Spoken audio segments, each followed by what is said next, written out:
Vizwangu wazuri tupike mkate wa ufuta. Sio lazima kila siku tupike chapati, sawa? Geuza kidogo pia pika mkate wako wa ufuta. Tamu sana, familia yako itaenjoy. Nawatakia Christmas njema na mwaka mpya njema. Sawa. So kwenye bakuli lako utatumia X chapati from Unga Limited, okay? Weka kilo 1 kama nilivyoweka mimi hapo. Utaweka hamira, sukari, chumvi, mafuta ya kupikia. Kama una ghee weka na tui zito la nazi, weka na maziwa lala.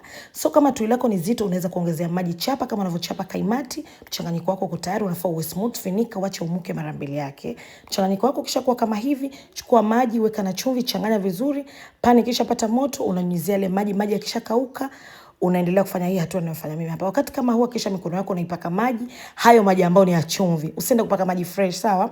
Alafu nyunyizia simsim kama ninavyofanya mimi hapo. Loves, hapa ndo kulikuwa na kasegemnegi.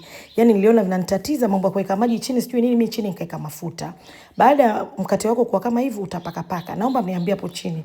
Je, nikipaka mafuta bado unakuwa mkate wa ufuta ama unakuwa mkate wa mafuta? Mniambie loves.